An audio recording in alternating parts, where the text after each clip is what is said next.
Hola, ¿qué tal? Buenas tardes a todos. Bueno, como bien dijo Agustina, la charla básicamente es bastante introductoria y voy a hablar sobre nuestra experiencia en el trasplante de materia fecal. Nosotros, como trabajamos en un hospital pediátrico, nuestra población son pacientes pediátricos que en nuestro caso recibieron un trasplante de materia fecal. Y bueno, forma introductoria, me parecía importante destacar tres conceptos que generalmente se vinculan mucho, se toman como sinónimos que en realidad no lo son. Primero, destacar que cuando uno habla de microbiota, microbioma, metaboloma, no solamente estamos hablando de bacterias, que es lo que generalmente se confunde, sino que hablamos de todos los grupos de bacterias, arcas, hongos y virus, y que existen tres conceptos como microbiota, microbioma, metaboloma, que no son lo mismo. Cuando uno habla de microbiota, habla de los microorganismos que coexisten en una comunidad. En este caso, como estoy hablando de la microbiota intestinal, sería dentro del intestino, que bueno, se sabe así teóricamente que pesa aproximadamente 2 kilos de nuestro cuerpo, están destinados a todas las bacterias, arqueas, virus y hongos que conviven en nuestro intestino.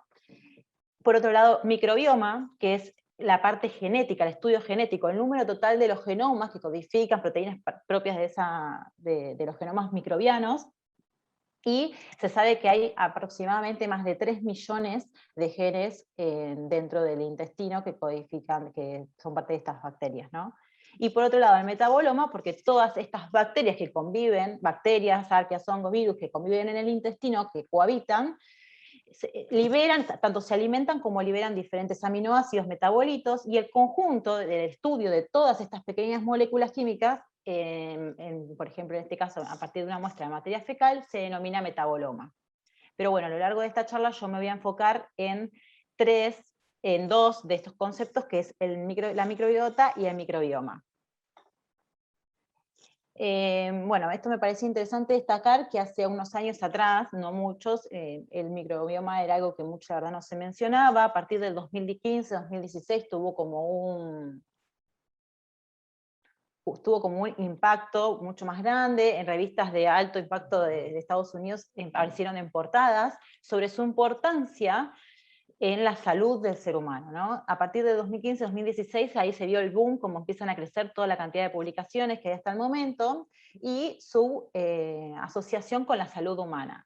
Y es lógico pensar ahora, ¿no? Con el diario del lunes, es lógico pensar que todo este hábitat de microorganismos que conviven dentro nuestro, influyan tanto en nuestra salud, porque 3/4 de las células de nuestro cuerpo son de proveniencia microbiana, y solamente 1/4 son de células humanas. O sea que, en verdad, nosotros como seres humanos somos un mundo bacteriano, y es lógico que este hábitat en el cual los microorganismos coexisten en un determinado equilibrio, frente a algún desequilibrio, generen algún tipo de enfermedad. Entonces es lógico pensar, ¿no?, la importancia que tiene el microbioma en nuestro organismo. También durante muchos años se creía que la microbiota intestinal era algo estático, o sea, nacemos y moríamos con los mismos microorganismos, y en realidad es completamente dinámico. Se vio que en un estudio que se hizo en diferentes grupos de rangos etarios, a lo largo del ser humano, desde neonato hasta anciano, el ser humano va cambiando completamente su microbiota. Este estudio se hizo a partir de especies, entonces se vio que en la microbiota intestinal particularmente tiene 4 filums más que se encuentran mayoritariamente, que son los firmicutes, los bacteroidetes, las actinobacterias y las proteobacterias. Estos 4 filos se vio que se van cambiando a lo largo del tiempo. Desde cuando uno es bebé aumenta, tiene una mayor cantidad de bacteroidetes, y a medida que va aumentando, va pasando los años, en la etapa de adulto anciano, va aumentando los filos de firmicutes, todas las bacterias que se encuentran dentro de ese filo, y los bacteroidetes van disminuyendo. Entonces, bueno, se vio que la microbiota es completamente dinámico, independientemente de cualquier factor externo que pueda llegar a modificarlo. Existen diferentes factores externos, agentes externos, más allá de que uno vaya aumentando sus años y vayan pasando los años, que pueden ser diferentes intervenciones farmacológicas, como a la administración de determinadas drogas, ya sea antibióticos, antiquimiostáticos. Se vio que generan muchos cambios en la flora intestinal.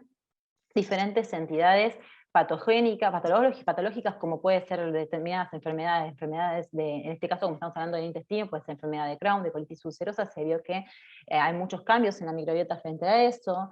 Distintos estados nutricionales, la alimentación es fundamental en la ingesta de verduras, de frutas, se vio que tiene también mucho que ver en una flora saludable o no, el ritmo circadiano, las horas de descanso, influencias ambientales, como puede ser el agua que uno toma acá en Capital es completamente diferente al agua que quizás se toma en otras provincias, entonces eso se hizo un estudio y se vio que es completamente diferente la microbiota mismo de alguien de Cava versus alguien de otra provincia, y también la diversidad inherente propia de cada individuo, que también mi flora intestinal va a ser completamente diferente a la de cualquier otro individuo, por mi alimentación, también por un montón de otras cuestiones, el hecho del sobrepeso, de la obesidad, de la delgadez, se vio que hay diferentes cambios en la flora intestinal.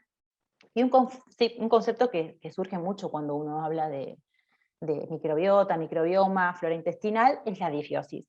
La disbiosis es un desequilibrio entre el número o proporción de microorganismos benéficos y patógenos dentro del intestino humano. O sea, así como bien dice el dibujo, una flora saludable y contenta versus una flora disbiótica, se refiere a un desbalance. O sea, no creo que haya microorganismos buenos o malos después de tantos años de estudio, sino que existen microorganismos que conviven habitan y están en determinada proporción. Frente a algún proceso externo, como puede ser cualquiera de los que mencioné anteriormente, esa flora se desequilibra y eso genera que se colonice por otros microorganismos que quizás antes estaban en baja proporción y que de repente se amplifican. Y esa colonización por ese microorganismo en alta concentración sí genera y empieza a ser patógeno para el ser humano. Entonces, bueno, ¿cómo revertir, no? Porque frente a una flora disbiótica hay determinados procesos que pueden revertirlo para volver a una flora saludable, pueden ser dependiendo de qué es lo que genera esta disbiosis, pero puede ser, en caso de un antibiótico, puede ser un prebiótico o un probiótico, pero también existe algo un poco más, no tan invasivo, pero existe otro tipo de administración que es un trasplante de materia fecal, para volver de esta flora disbiótica a una flora saludable.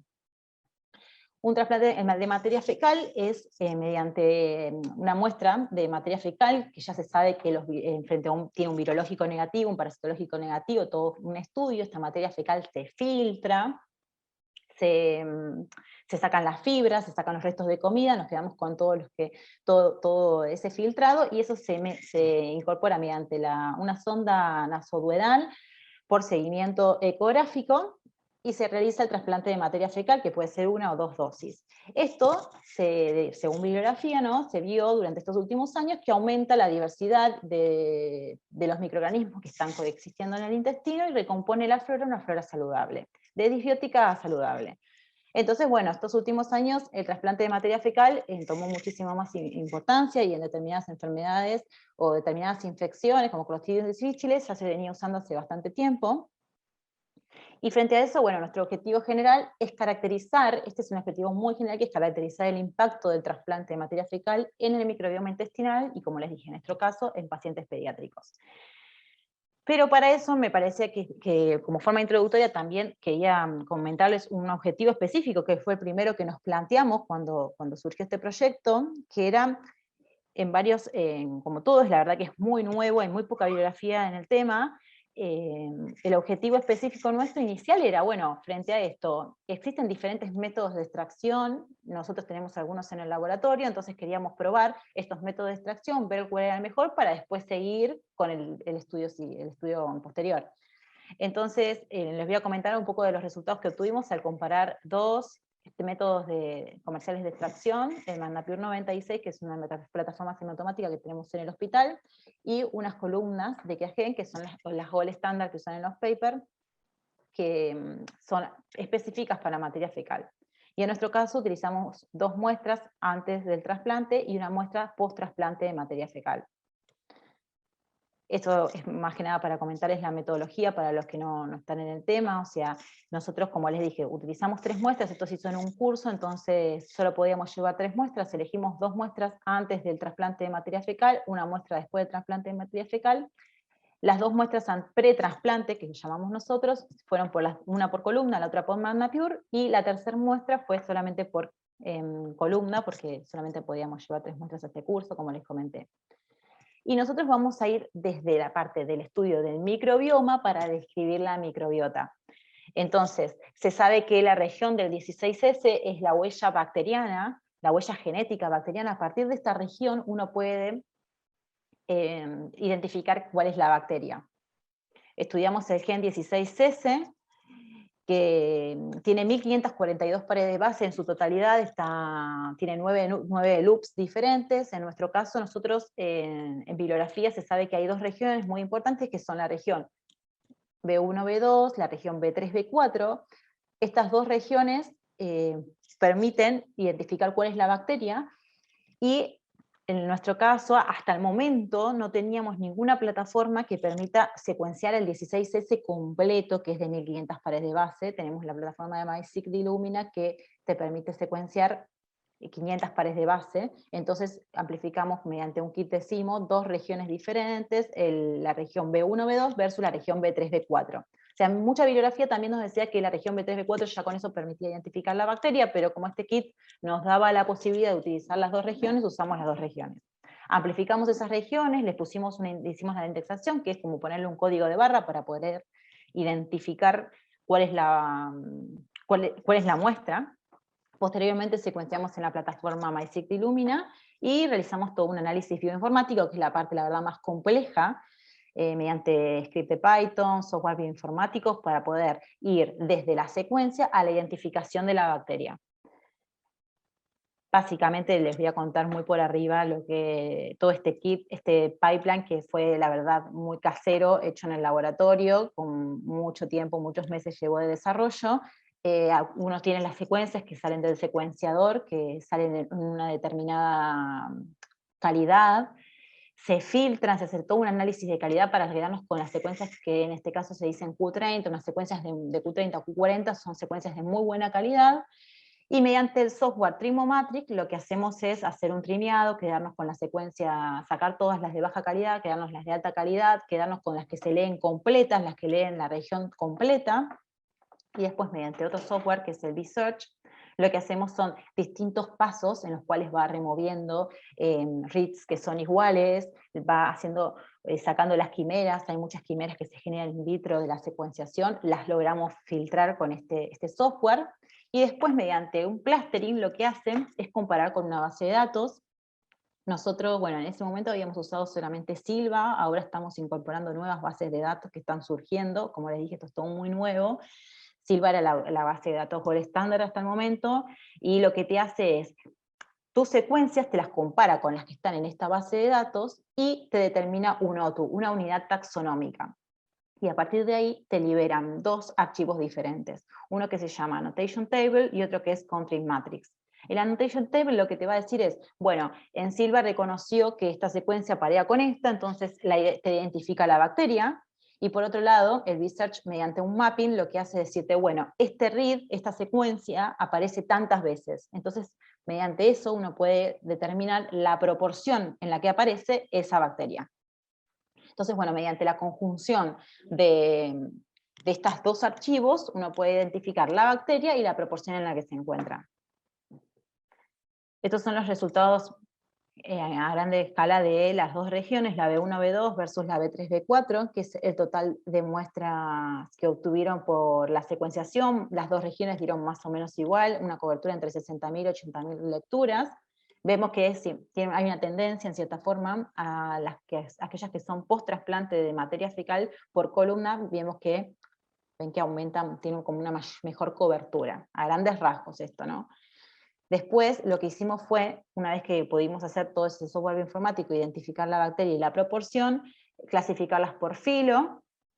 En grandes rasgos, ambas regiones, B1, B2, B3, B4, dan muy parecidas. No vemos grandes referencias, al menos por filo, entre lo que es pre-trasplante de materia fecal versus post-trasplante de bacteria fecal. Y bueno, identificamos los 4, como les dije, filos que generalmente aparecen en la microbiota intestinal, que son actinobacterias,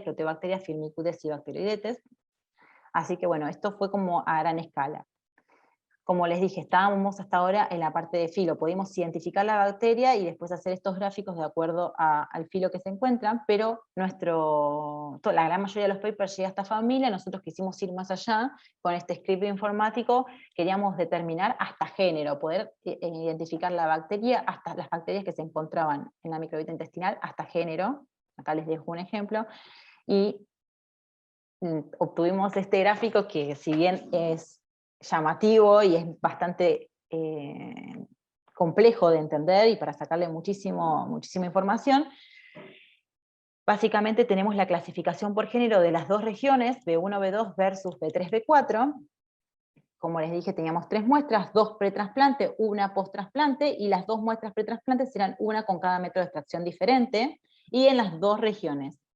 Entonces, a grandes rasgos, quizás no es algo que se ve a simple vista, pero lo vemos después en el Excel que liberas en estos gráficos, es que cuando post-trasplante de materia fecal aumenta la diversidad, hay bacterias en muy bajita proporción que aparecen que antes no estaban, que es lógico porque uno generó algo, le dio un factor externo que fue el trasplante de materia fecal. Este gráfico es cuando se hizo 7 días después del trasplante de materia fecal, eso es importante también resaltar. Y bueno, a grandes rasgos vemos eso, vemos hasta ahora para ver qué es mejor, la región B1, B2, B3, B4. Como le dije, era todo muy preliminar, nosotros queríamos ver cuál era un buen método de extracción, qué región nos servía para nuestro objetivo, ver si era mejor estudiar B1, B2, o estudiar B3, B4, o estudiar el 16S completo, ver cuál era el mejor método, si era Qiagen, si era Roche, que es la que teníamos hasta el momento, que es MagnaPure. Y lo interesante fue que mediante la región B1, B2 pudimos identificar 21 bacterias, mientras que en la parte de post-trasplante de materia fecal, mientras que en la región B3, B4, 19 bacterias. Entonces ahí notamos como una pequeña diferencia. Y después, otra cosa llamativa, era que al estudiar cada bacteria a su proporción, vimos que, por ejemplo, los lactobacillus, mediante un determinado método de extracción, se veían o no. Cuando usábamos la plataforma de MagnaPure veíamos que no veíamos ningún porcentaje pretrasplante de materia fecal de lactobacillus, pero utilizando Qiagen veíamos un muy bajito porcentaje, ven que es 0,25, muy bajito porcentaje, pero iba aumentando post-trasplante. Post-trasplante de materia fecal, 7 días después de haber hecho trasplante de materia fecal, se vio por Qiagen que aumentaba mucho la concentración de lactobacillus. Este es un ejemplo, pero la verdad que lo vimos con varias bacterias. Entonces, nos parecía importante, ¿no?, destacar que importante es primero la elección de un método de extracción que sea representativo de la muestra original, ¿no?, con la idea de no tener sesgos al analizar el microbioma intestinal. Porque la realidad era que si hubiésemos usado MagnaPure, quizás para nosotros la existencia de lactobacillus no había pretrasplante de materia fecal, pero sí estaba, lo que pasa es que el método no estaba sesgando. Entonces, como también otra de nuestros objetivos era ver la diversidad, ver si verdaderamente 7 días después de haber realizado el trasplante de materia fecal había un cambio en la diversidad, y lo vimos efectivo mediante 2 índices diferentes que comparamos. Acá la verdad que les estoy mostrando algo muy simplificado, estudiamos 5 índices de diversidad diferentes, Simpson, Shannon, diversidad, en filogenética, la verdad que estudiamos un montón, pero vimos que, al menos representativamente, post-trasplante de materia fecal, la diversidad aumentaba, y por ambos métodos de extracción era más o menos igual la diversidad pre-trasplante de materia fecal. Este chico era un chico que había recibido antiquimiostáticos, y la realidad era que también pensamos que quizás podía llegar a tener una flora disbiótica, al menos en este caso en particular no lo observamos. Vieron que pretrasplante tenía bastante consistencia de bacterias, y dentro de los filos, que en realidad es lo que más se cree, que cuando hay una flora disbiótica aumenta mucho los firmicutes, en este caso nosotros vimos que había firmicutes, bacteroidetes, actinobacterias, había mucho de todos los filos. Entonces, bueno, claramente no era una flora muy disbiótica como nosotros pensábamos. Entonces, bueno, las conclusiones preliminares que tenemos hasta ahora era que, bueno, pudimos comparar métodos de extracción, si bien todos te dan ambos los que estudiamos tenían una concentración suficiente para hacer la secuenciación, eso también era otro punto importante, uno para pensar la secuenciación del 16S necesita tener una muestra de calidad y una buena concentración. Ambos métodos nos sirvieron para eso. Pero sí observamos quizás por Qiagen, como en el caso del Lactobacillus que les mostraba, o de otros microorganismos, que se recuperaban por Qiagen, pero no se veían por McNapier. Entonces, ahí destacamos la crucial importancia de lo que es tener un buen método de extracción para obtener un perfil representativo cuando uno estudia el microbioma intestinal humano. Y bueno, como les dije, también observamos, que esto era bastante como de esperar, que el trasplante de materia fecal genera un aumento de la diversidad microbiana intestinal, y la verdad que dentro de todo lo que se encuentra, hasta el abanico de cosas que hay hasta el momento para tratar una flora disbiótica, la verdad que el trasplante de materia fecal es un proceso accesible, porque la realidad es que solamente conlleva, bueno, un montón de estudios, más ahora en COVID, también el COVID se secreta por materia fecal, entonces hay que hacer todo un virológico ampliado, un parasitológico, un coprocultivo, hay que hacer un montón de estudios, ¿no? para ver la muestra más apta, y es barato, es un procedimiento que la verdad que son filtrados, y es poco invasivo para el paciente, se hace con lidocaína, es una sonda, y un seguimiento ecográfico, y es un día o dos, eso también es otra de las cosas que todavía hasta el momento no sabemos. Todo este estudio preliminar en realidad es para cumplir con nuestro objetivo principal, que es estudiar el microbiota intestinal de pacientes pediátricos que recibieron trasplante de materia fecal. Son pacientes selectivos los que tenemos hasta el momento, ya tenemos la corte, ya hicimos una primera largada, estamos analizando los resultados, pero lo que vemos es que la idea es estudiar en diferentes muestras, un estudio longitudinal de los pacientes pediátricos en muestras antes del trasplante, luego del trasplante, perdón, ahí está, antes del trasplante, luego del trasplante de materia fecal, perdón, antes del trasplante de materia fecal, y después diferentes días post trasplante de materia fecal hasta un mes.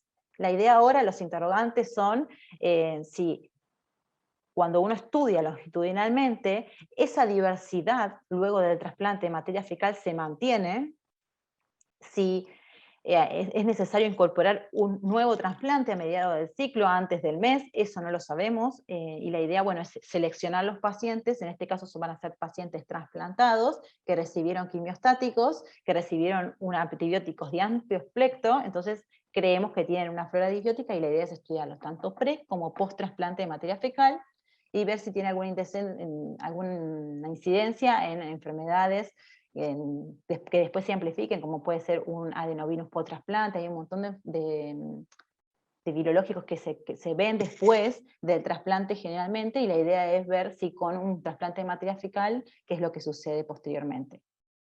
Así que bueno, eso es nuestro objetivo que estamos ahora analizando, esperamos luego de tener un paper o algo poder compartirlo con ustedes, pero hasta ahora estamos en este proceso, así que bueno, espero que les haya gustado y muchas gracias por su atención.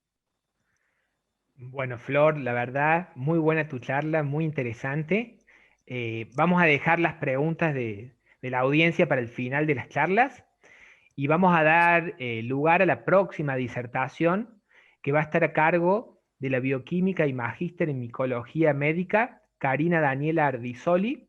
Ella trabaja en el Hospital Intersonal General de Agudos, Dr. Rossi, y nos va a contar su trabajo que ha sido titulado Estudio micológico de materiales respiratorios en pacientes adultos con fibrosis quística. Hola, buenas tardes a todos. Primeramente les agradezco la invitación y la posibilidad de difundir un poco el tema de la fibrosis quística, que no sé si todos estarán familiarizados con la patología, pero bueno, es una enfermedad multisistémica que afecta a una importante proporción de nuestra población. O sea que son pacientes que podemos recibir tanto en un hospital grande, intersonal, como que yo trabajo, o en un consultorio, en un laboratorio más pequeño. Entonces me parece interesante que los tengamos presentes. Bueno, la charla consta de estos momentos. Vamos a ver una breve introducción de la fisiopatología de la fibrosis quística para saber de qué estamos hablando. ver el estado de la fibrosis quística en el mundo y en Latinoamérica, y la experiencia que tuvimos en nuestro hospital con el estudio de este tipo de pacientes. Las perspectivas de trabajo a futuro y una breve síntesis. Bueno, la enfermedad de la que vamos a hablar hoy, la fibrosis quística, es una enfermedad genética autosómica recesiva grave que tiene una prevalencia aproximada de 1 en 6.100 nacimientos vivos en nuestro país. Esos datos están sacados del Banco de Pesquisa Neonatal. Es una enfermedad que cuenta con pesquisa neonatal. Es, como les comenté, una enfermedad multisistémica que tiene que ver con el efecto de las mutaciones en el gen regulador de la conductancia de membrana de fibrosis quística, que está ubicado en el cromosoma 7.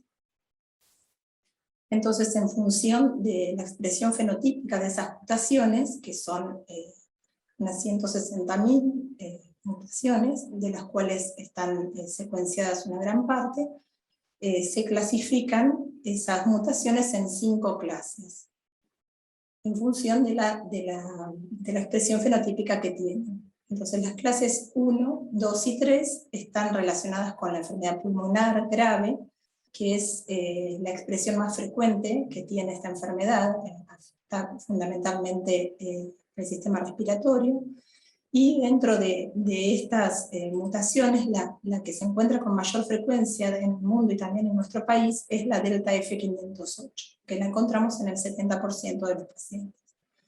Luego hay otro grupo de mutaciones que son las clases 4 y 5, que están más relacionadas con la enfermedad gastrointestinal y hepática. Hoy nos vamos a centrar en las de clase 1, 2 y 3, que producen manifestaciones pulmonares. Se vio que había factores microambientales que influyen en el desarrollo de la enfermedad, que tienen que ver con la colonización crónica de la mucosa del tracto respiratorio por microorganismos.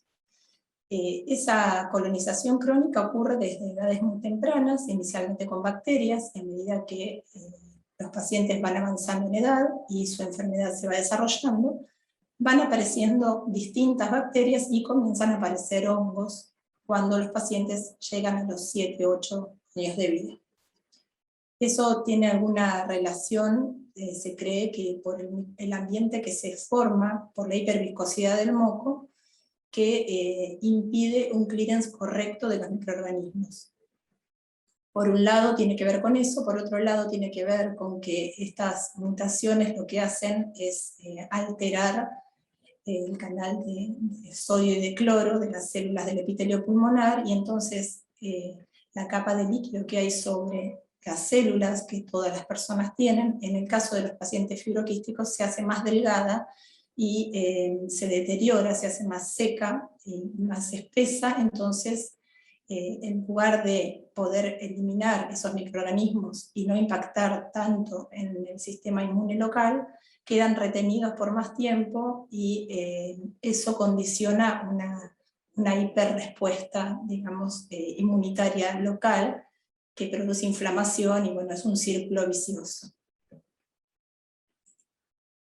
Bueno, un poco me adelanté con lo que les estaba contando, que tiene que ver las mutaciones con la desregulación del transporte de iones, por lo tanto se deshidrata ese moco, hay un clearance mucociliar ineficiente, y está este ciclo de colonización e infección persistente, sumado a que en estos pacientes, en las secreciones respiratorias, vamos a encontrar la coinfección de bacterias gram positivas, bacterias gram negativas y de hongos. Y como ustedes saben, el sistema inmune reconoce individualmente cada patógeno con distintos receptores, y eso sobreestimula el sistema inmune. Entonces hay un deterioro de la mucosa del sistema respiratorio. Vamos a ver que esta infección crónica ocurre desde edades muy tempranas, y a medida que los pacientes crecen vamos a empezar a encontrar hongos filamentosos. Bueno, esta imagen es para mostrarles solamente, es una imagen tomada de bibliografía, donde se ve una biopsia de moco bronquial, donde se puede observar el micelio de un hongo que se llama Pseudosporium, y pequeñas conidias emergiendo de la mucosa. Esto persiste una vez que se detecta la colonización en el paciente, eso se observa en un laboratorio que no se limpia, digamos, persiste durante toda su vida. Lo que vamos a ver es un atrapamiento de estas esporas en el moco, y esto, al generar una activación del sistema inmune, se van a liberar proteasas bacterianas, metastasas leucocitarias, lo cual va a producir un daño severo en el tejido epitelial broncopulmonar. Entonces esta persistencia de los microorganismos lo que va a producir es que se adaptan al lugar donde están, y hay además de la adaptación, una desregulación o no me sale el término,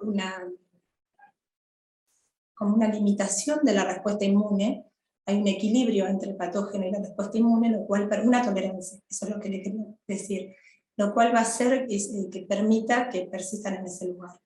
Esto se cree que tiene que ver con que, debido a la secreción mucosa viscosa, se forma un biofilm entre las bacterias, las proteínas, los hongos, que quedan con una trama muy compacta, por lo cual los microorganismos pueden vivir perfectamente en ese microambiente.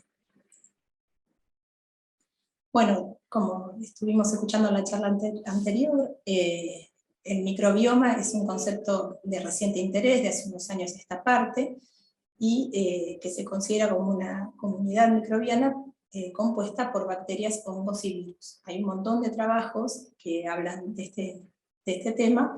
En particular, el microbioma pulmonar está un poco quizás retrasado en el estudio con respecto al estudio del microbioma intestinal, ya que inicialmente se creía que las vías aéreas eran estériles, pero como sabemos, nuestras vías aéreas están en contacto con los hongos que están en el ambiente y en la cavidad oral. Entonces se estudió el microbioma de los pacientes con fibrosis quística, y se vio que al nacimiento inicialmente es estéril, pero ya hacia los 2 años de vida, el microbioma que presenta en las vías aéreas bajas ya es correspondiente al que tienen en la cavidad oral. O sea, la flora de la cavidad oral se instala también en las vías aéreas. Y eso comienza a producir una inflamación.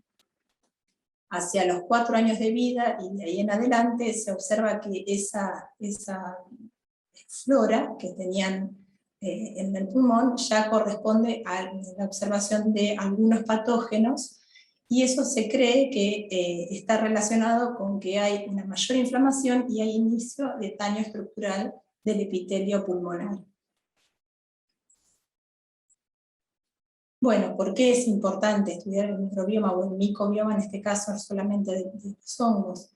Porque se sabe que el tracto respiratorio es la puerta de entrada para un montón de microorganismos, porque hay muchas enfermedades que están asociadas con los hongos, como pueden ser el asma, la enfermedad pulmonar obstructiva crónica, bueno, la fibrosis quística, y porque por otro lado las infecciones pulmonares tienen una alta tasa de mortalidad, son de difícil diagnóstico y de difícil tratamiento.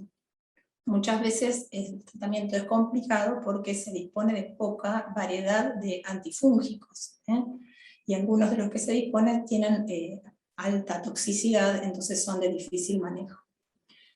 También se supone que el uso de antibióticos de amplio espectro que estos pacientes reciben desde edades muy tempranas condiciona ese desequilibrio entre las bacterias y los hongos, y hace que a medida que avanzan en edad vayan apareciendo infecciones fúngicas. Bueno, ¿qué pasa en el mundo con la fibrosis quística? La Sociedad Internacional de Micología Humana y Animal, la ISHAM, hace unos cuantos años ya formó un grupo de estudio de las infecciones respiratorias por hongos en pacientes con fibrosis quística. Este grupo está formado por micólogos, por médicos, por investigadores de distintas partes del mundo, y tiene como objetivos estandarizar los procedimientos de cultivo, porque se vio que había leyendo trabajos de distintos lugares, mucha diversidad en cuanto a los aislamientos de los distintos patógenos. Entonces se supone que esa diversidad tiene que ver con que no hay una estandarización de los procedimientos, no en todos lados se trabaja igual, no en todos lados se buscan los hongos en estas secreciones respiratorias específicamente. Entonces, bueno, este grupo se formó para estandarizar todos los procedimientos, para mejorar los métodos de identificación de los patógenos que se aíslen, para estudiar los microbiomas, para encontrar algún marcador biológico que nos sirva para monitorear la enfermedad, hacer genotipificación de todos los aislamientos, secuenciación, bueno, y buscar otras opciones terapéuticas, ya que, como les comenté, hay pocas opciones terapéuticas para el tratamiento de los hongos. Entonces, lo que se observa de manera global es que hay un aumento en la supervivencia de los pacientes con fibrosis quística en los últimos años. Se vio que hace unos 15, 20 años atrás, solo el 20% o el 30% de pacientes llegaban a la adultez, pero en cambio en la actualidad ese porcentaje es aproximadamente el 60% de los pacientes llegan a la adultez. Hace unos 20 años atrás los niños con fibrosis quística morían muy jóvenes, y por ejemplo en mi caso, que trabajo en un hospital de adultos, no teníamos prácticamente pacientes con fibrosis quística, porque no eran derivados del hospital pediátrico de la ciudad, porque fallecían antes. Ahora tenemos muchos pacientes, gracias a Dios, muchos pacientes que son adultos, que han tenido hijos, o sea, es una enfermedad que va avanzando en el tiempo, y a medida que se va conociendo va permitiendo resolver distintas cuestiones para darles mejor calidad de vida y una vida más larga. Bueno, y se supone que para el año 2025 ese porcentaje de pacientes va a llegar a ser el 75%. Pero la preocupación existe en el sentido de que ha aumentado la sobrevida por los cuidados, por el tratamiento interdisciplinario de los pacientes, pero no ha aumentado en proporción los recursos para atenderlos. Entonces, bueno, es una preocupación que está vigente.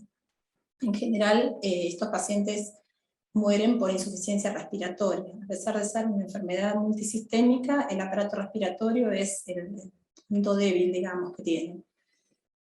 Y bueno, y lo que se observa es que a medida que van aumentando en edad, vamos viendo más frecuencia de aislamiento de hongos filamentosos, que todavía es incierto el efecto que tiene sobre la función pulmonar, se los observa, y si hay exacerbación de su patología, se los trata. Pero si no se hace un registro de los aislamientos que tienen estos pacientes.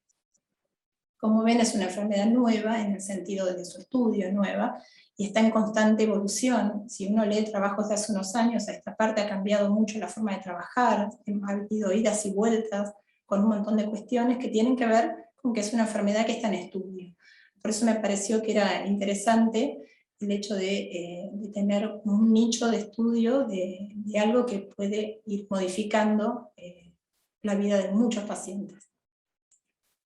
Bueno, en todos los trabajos que hay, lo que se ve es que predominan los hongos filamentosos que corresponden al grupo de hongos de Aspergillus, en la sección Fumigati fundamentalmente, en mayor proporción, y en segundo lugar, Pseudosporium aspergillum complex. En mucho menor proporción encontramos otras especies de Aspergillus, otras secciones, y también aislamientos de Exofieno, que es una levadura negra. ¿Qué pasa en América Latina? Bueno, anteriormente se creía que esta enfermedad afectaba solamente a los grupos blancos, caucásicos. Ahora se sabe que afecta a todos los grupos étnicos, por lo tanto en América Latina tenemos también muchos casos de fibrosis quística.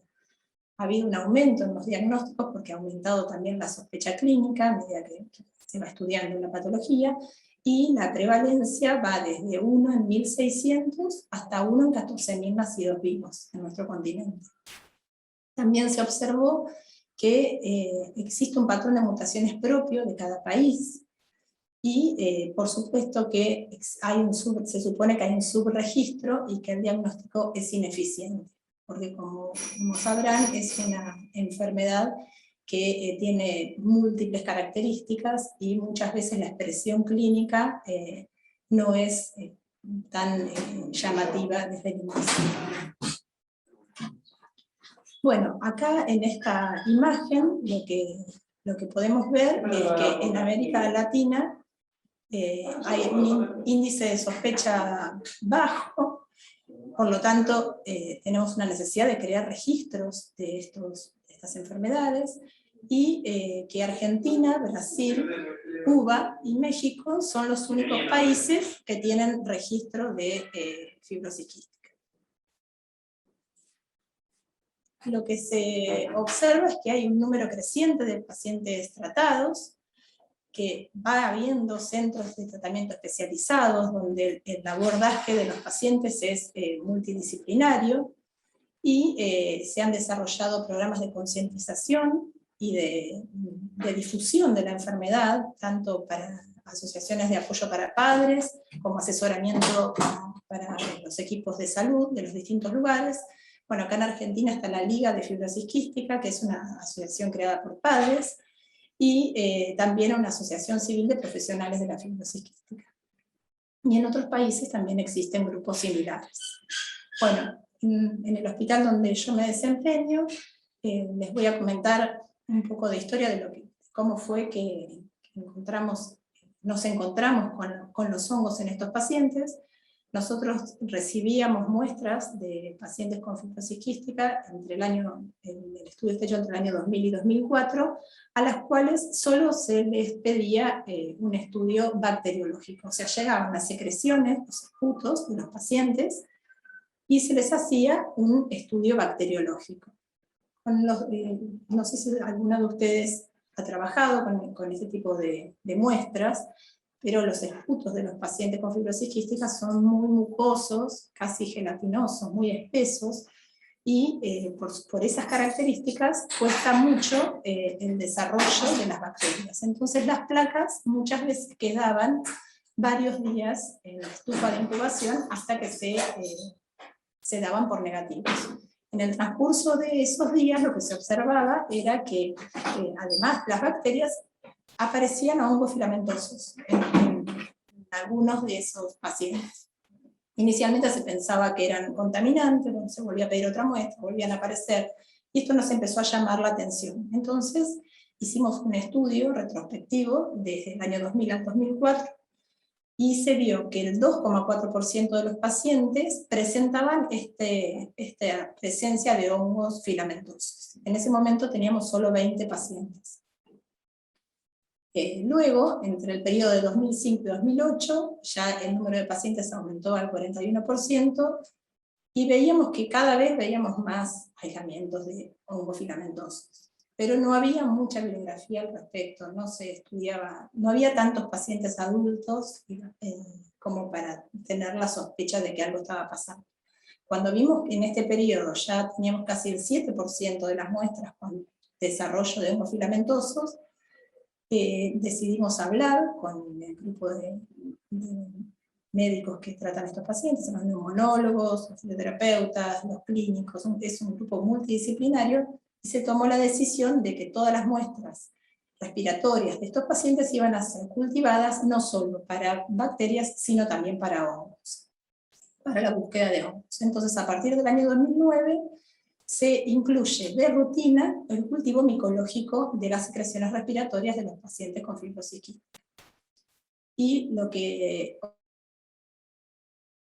en el año 2010 ya teníamos 50 pacientes, ese porcentaje de 7% de aislamiento de hongos filamentosos pasó a ser un 40% aproximadamente, con solamente la inclusión de la siembra del esputo en tubos con con agar saburó, con el agregado de sangre y cloranfenicol, y agar cerebro-corazón con el agregado de sangre y cloranfenicol. Nos incubamos a 28 grados y a 37 grados. Eso es lo que teníamos en ese momento. Se siembra en tubo, porque ya les digo, son muestras que a veces están varios días en la estufa, y en la placa quizás se deseca. Pero si ustedes ven esta imagen, esto es todo del mismo paciente, 2 tubos a 28, 2 tubos a 37, y están llenos de Aspergillus fumigatus. Para simplificar, digo Aspergillus fumigatus, pero ustedes saben que hoy se habla de secciones, de la sección fumigati, dentro de esa sección la especie más frecuente es Aspergillus fumigatus, pero fenotípicamente todos los vemos como Aspergillus fumigatus. Estrictamente deberíamos hablar de la sección fumigatus. Bueno, hicimos un estudio retrospectivo de micosis en pacientes adultos para conocer la epidemiología de las infecciones fúngicas, ya habiendo hecho el cambio de metodología, ¿no?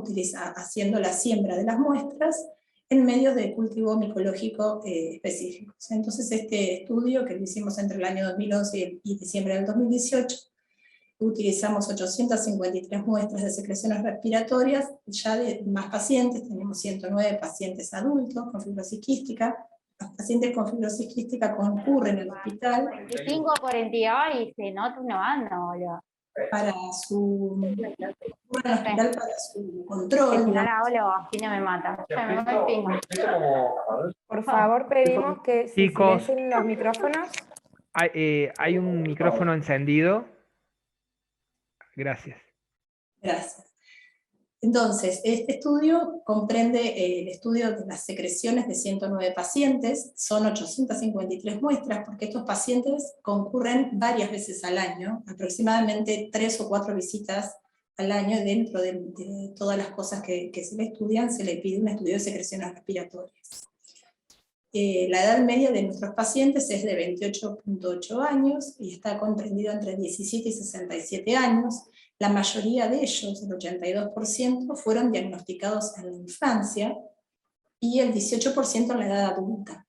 Muchos de los que se diagnostican en la edad adulta concurren a la consulta médica por causas de esterilidad, y a raíz de los distintos estudios que van haciendo, se encuentra con que tienen fibrosis quística. Son en general los que tienen sintomatología más leve.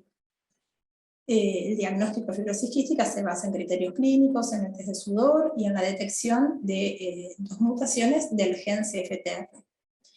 A nuestros pacientes, a 92 de ellos, se le hizo el estudio genético, y la mutación más frecuente fue la delta F508, que fue encontrada en el 54% de los pacientes.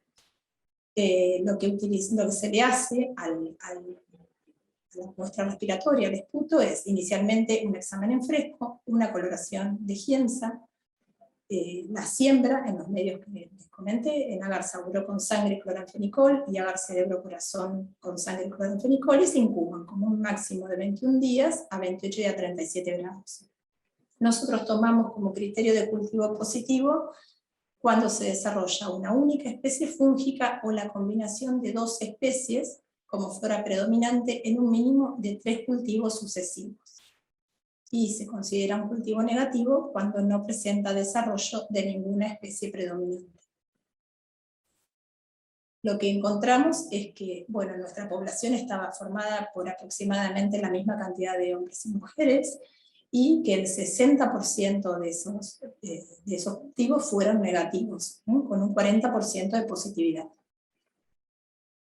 Estamos hablando de positividad para hongos filamentosos. Vamos a encontrar otros gérmenes también en el esputo.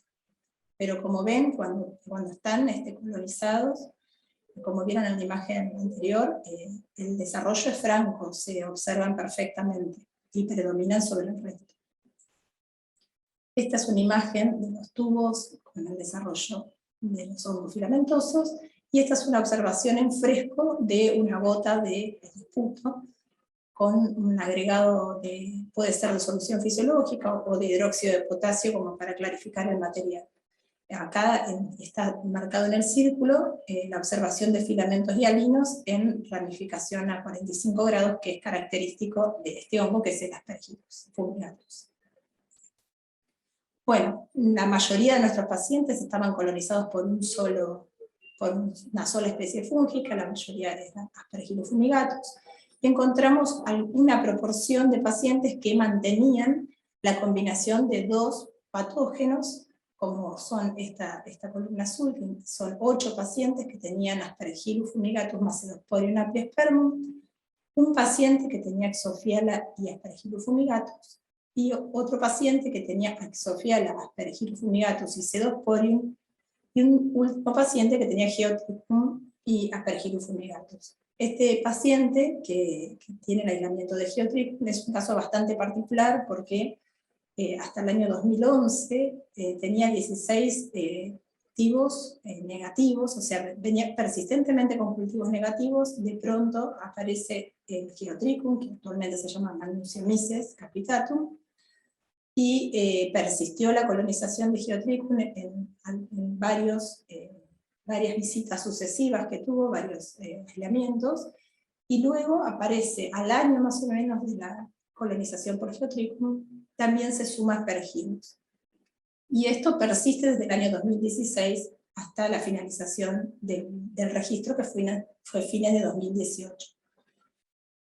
La característica que tienen estos pacientes es que la colonización es persistente. Una vez que se recupera el hongo, o sea que el hongo está en las secreciones respiratorias, no desaparece. Puede pasar que en el cultivo siguiente no se vea, pero al siguiente reaparece. Por eso es importante registrarlos una vez que definimos que no es un contaminante, ¿no? Porque tengan en cuenta que todos estos hongos de los que hablamos en general son considerados contaminantes ambientales, pero estos pacientes se colonizan con estos hongos que suelen estar en el ambiente. Dentro de las especies que encontramos, vamos a ver que dentro del género Fumigatus, que fue el que con más frecuencia se registró, la sección Fumigati fue la que estaba en mayor proporción. Luego la sección Terrey y finalmente Flavi, dentro del género Aspergillus, que fue el género predominante. El segundo género predominante es Pseudosporium apiospermum complex, y lo encontramos en 33 pacientes, en 12 pacientes, perdón. Bueno, como conclusiones es que nuestra serie corrobora lo que se observa en otros grupos de trabajo, siendo Aspergillus sección Fumigati y Pseudosporium apiospermum complex los hongos más prevalentes en los pacientes con fibrosis quística. Pseudosporium apiospermum tiene la particularidad de que es un hongo que es resistente a la anfotericina, entonces el manejo clínico es bastante complejo cuando coloniza a estos pacientes. Y según nuestra experiencia, no se conocen reportes de colonización persistente por Magnusiomyces capitatum en pacientes con fibrosis quística adultos, como ese paciente que actualmente todavía persiste con su colonización. Bueno, este estudio que les mostré es un estudio que hicimos hace unos años, pero como esta enfermedad les comentaba que avanza y que los pacientes son cada vez más añosos y cada vez encontramos más patógenos diferentes en las muestras, leyendo las publicaciones de otros lugares y muchos producidas por el grupo de estudio de fibrosis quística que organizó ISHAN, se determina que esta estandarización que es tan necesaria para la metodología de cultivo tiene mucha influencia en el tratamiento previo que se le hace al esputo, ya que como el esputo es muy espeso, muy mucoso, es difícil su cultivo, y muchas veces queda atrapado en esa mucosidad algunos gérmenes que no llegan a poder recuperarse. Entonces, se propone realizar un tratamiento previo a las muestras y la utilización de medios de cultivo más selectivos, no lo que se venían usando hasta el momento. Se define como colonización, según la mayoría de los trabajos, la presencia de por lo menos 2 cultivos positivos en el periodo de un año. Nosotros utilizábamos 3 cultivos para considerarlo positivo, así que se tomó este criterio, que es el que prima en la mayoría de los trabajos. Y el tratamiento del esputo se hace con algún agente mucolítico. En este caso se propone la utilización de N-acetilcisteína al 5% en partes iguales, se homogeneiza en vórtex, se deja actuar unos minutos a temperatura ambiente, y luego se realiza el examen en fresco y la coloración de Giemsa. Algo que no les comenté es que estas muestras, por ser tan espesas, tan mucosas, tienen un alto porcentaje de exámenes directos negativos, en comparación con un esputo de un paciente que tiene otra patología, por ejemplo un EPOC, que puede tener la presencia de Aspergillus, pero no tiene esas características en moco. Entonces, este tratamiento previo con el mucolítico mejora mucho la visualización, fundamentalmente en el examen en fresco, además de la recuperación de las muestras. Bueno, y otra cosa que se hace es sembrar la muestra en medios más selectivos. Se utiliza agar-saburó con antibióticos, otra placa de agar-saburó con actidión y cloranfenicol, que es para inhibir ciertos hongos, como pueden ser algunos hongos ambientales, y se siembra en un medio específico para la recuperación de Pseudosporium. Y se incuban a distintas temperaturas. O sea, el protocolo lo que propone es utilizar otros medios de cultivo más selectivos. Este es un ejemplo del protocolo, pero hay un montón más. Pero el criterio que hay que tomar es tratar de utilizar medios selectivos para darle lugar a otros patógenos a que puedan desarrollarse, porque Aspergillus es un hongo que crece con bastante facilidad y en cortos periodos de tiempo, entonces a veces cuando coexiste con Pseudosporium es difícil de observar el Pseudosporium, porque el Aspergillus lo tapa. ¿Se entiende? Ese es el concepto fundamental. Después hay otros medios opcionales, como el agar-eritritol, que es para la recuperación de Exofiala, y la utilización de Cromagar cándida, que eso está discutido, el valor que tiene la recuperación de levaduras en muestras respiratorias, ya que atraviesan la cavidad oral, y puede ser que sean colonizantes de la cavidad oral y no de las vías respiratorias, pero lo que nosotros hacemos es tomar un registro de qué levaduras está colonizando ese paciente, independientemente si se le puede dar relevancia o no con respecto a la patología pulmonar. Porque cuando estos pacientes van a trasplante o tienen alguna exacerbación y empeora su condición, es importante saber con qué hongo se está colonizado para hacer el tratamiento. Bueno, la perspectiva es determinar la prevalencia de patógenos fúngicos en las muestras de nuestros pacientes, y el estudio está actualmente en curso porque lo iniciamos en enero de 2020, pero a los poquitos meses, al mes y medio, empezó lo que todos conocemos, que es esta pandemia de COVID, por lo cual los pacientes dejaron de concurrir al hospital prácticamente durante todo el año 2020, y recién ahora está retomando sus visitas para control al hospital. Por lo tanto, tenemos muy poca cantidad de muestras como para sacar alguna conclusión. Como síntesis final, ya para terminar, quiero remarcar que es importante el estudio continuado de esta colonización, para hacer la historia de cada paciente con qué está colonizado, estandarizar el examen oncológico de esputo de estos pacientes, incluirlo como rutina para el estudio de los pacientes con fibrosis quística, porque esto va a permitir tener un diagnóstico y poder hacer el tratamiento en el caso de que exista una exacerbación. Y fundamental, trabajar en conjunto con otros profesionales de la salud que atienden a estos pacientes, comunicarnos permanentemente, porque eso nos ayuda a trabajar mejor y dar una mejor calidad de trabajo para nuestros pacientes. Bueno, eso es todo. Espero que les haya gustado y que se haya entendido. Muchas gracias, Karina. Gracias. Vamos a dejar, sí, para el final las preguntas. Y vamos a ir a la última disertación, que va a estar a cargo de Evangelina Peano. Ella es bioquímica, estudiante de la especialidad en virología por la Universidad Nacional de Córdoba. Su lugar de trabajo para el trabajo que va a presentar es el Instituto de Virología, Dr. Vanella. Ella tenía otro compromiso, así que no pudo estar presente, pero nos dejó su presentación grabada, por lo que vamos a poner, vamos a empezar a compartirla. Bueno. Ahí estamos. Bueno, buenas tardes. Mi nombre es Evangelina. Estoy haciendo un trabajo de investigación en el Instituto Virológico Vanella. Primero quería agradecer por la invitación a esta jornada, y a Gisela Masachesi, que es la encargada de llevar a cabo el grupo de investigación, por darme el espacio para realizar este trabajo.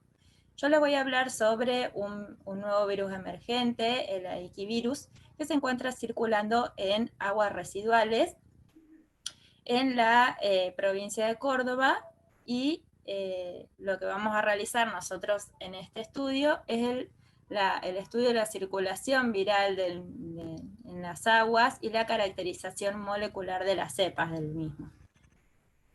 Bien, antes de adentrarnos en lo que es el aikivirus en sí, como forma parte de los virus entéricos, cabe destacar que es un agente infeccioso que afecta a las células del tracto gastrointestinal. Los virus entéricos tienen como vía de transmisión principalmente las aguas y los alimentos contaminados, ingresan por vía fecal-oral, y en el tejido linfoide, en la orofaringe, generan una replicación y también generan otra replicación en las placas de Peyer del intestino.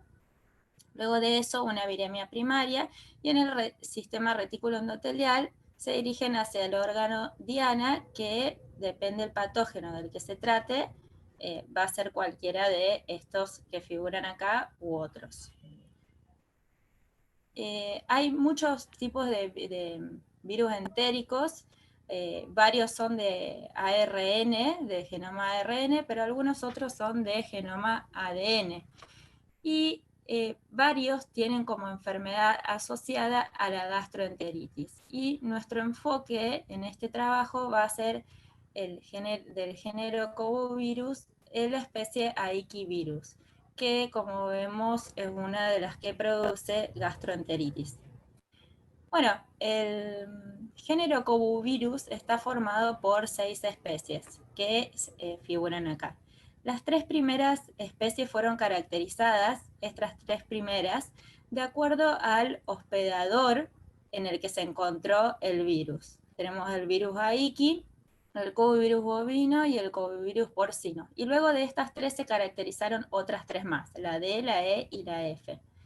Dentro de lo que es la especie Aikivirus A, tenemos también 6 clasificaciones de la misma.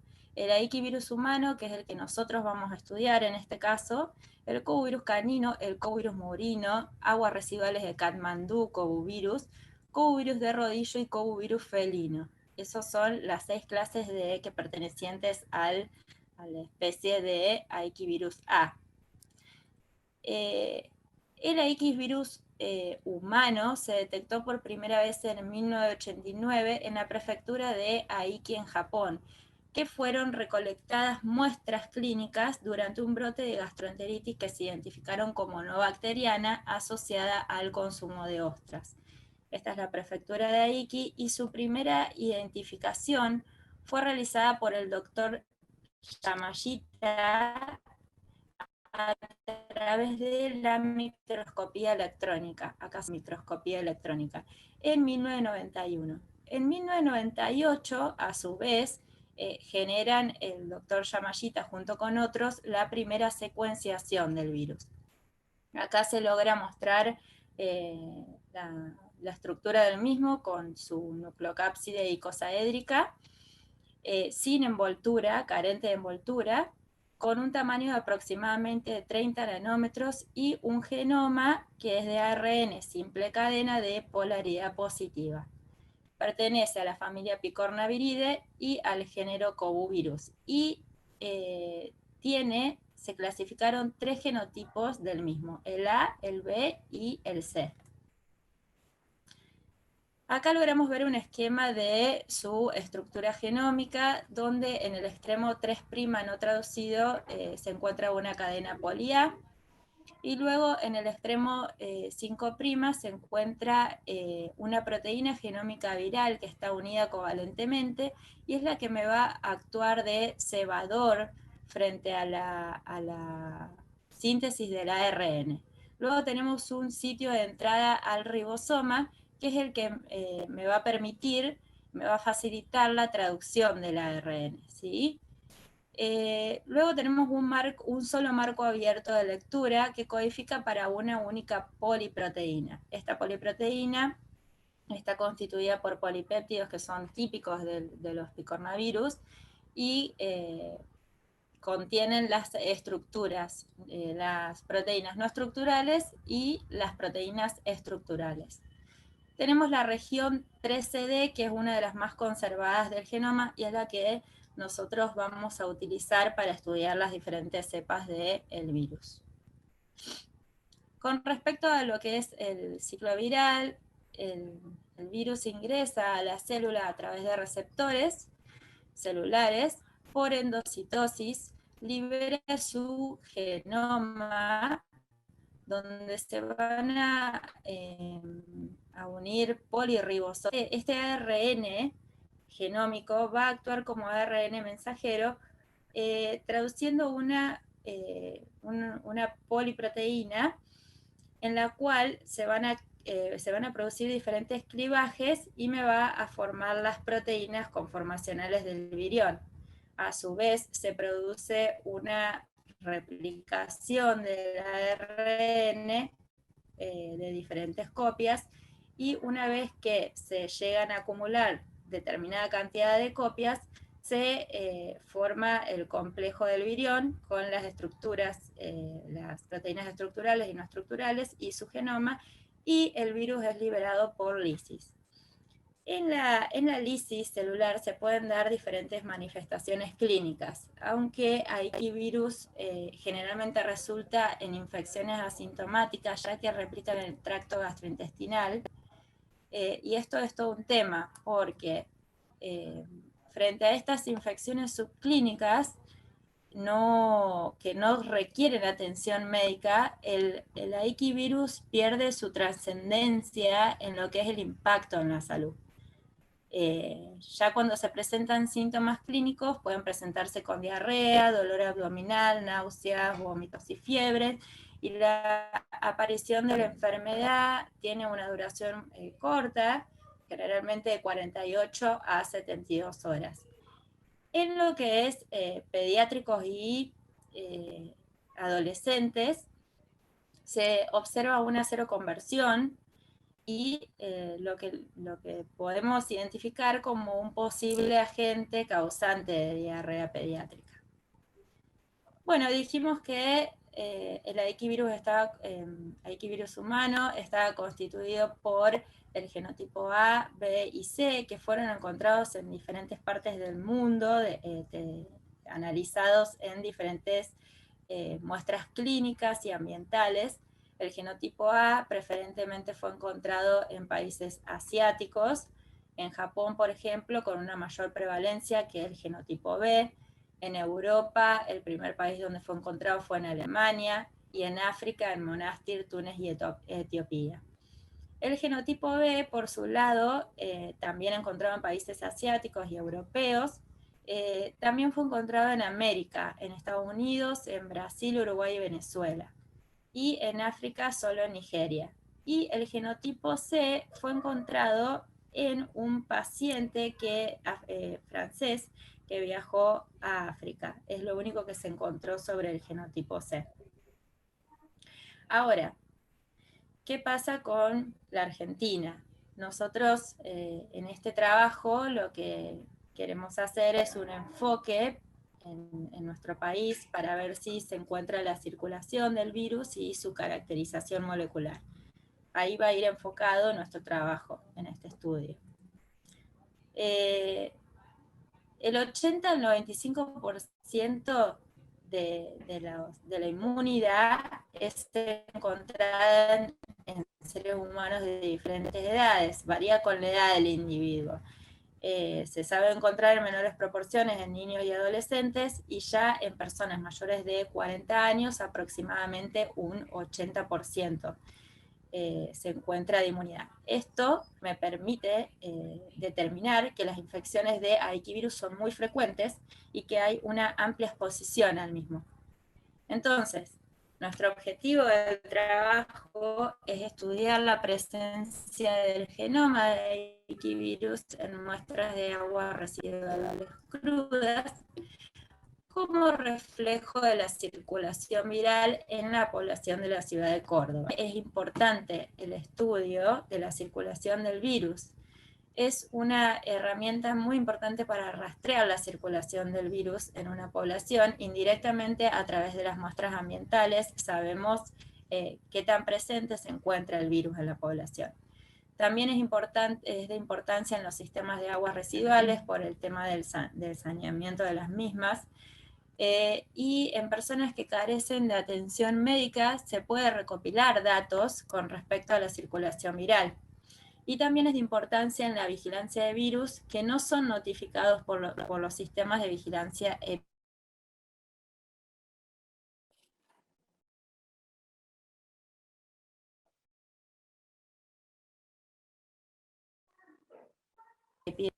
contexto de Bajo Grande. Lo que se hicieron fue recolectar 31 muestras desde el mes de mayo a octubre. Y luego de la recolección de las muestras se realizó una concentración del virus por método de centrifugación, elusión y precipitación con polietilenglicol al 6000 y cloruro de sodio. Ahora, ¿por qué realizamos esta concentración del virus? Porque el virus se encuentra disperso en un gran volumen de agua. Entonces, para la posible identificación del mismo, tuvimos que concentrar esa cantidad de virus, ya que se encuentra justamente, como dije, en un gran volumen de agua. Entonces se realizó por esta técnica el método de concentración. La extracción del ARN genómico posteriormente se dio de forma automatizada mediante el sistema MagnaPure 96 de Roche, y luego la detección del genoma fue hecho utilizando una PCR 13D que contiene 519 pares de base. Es una región muy conservada del genoma, como habíamos dicho, que me va a permitir identificar las diferentes cepas. La detección de productos amplificados se dio mediante corridas electroforéticas en geles de agarosa, donde se observó posteriormente la visualización con luz ultravioleta, utilizando este equipo que figura acá, y donde se observan las señales de las bandas correspondientes a la región 3D. Y los resultados que obtuvimos fueron los siguientes. Este es el control positivo, y el resto son las muestras de las aguas que, como podemos observar, dieron señales positivas en la región 3D.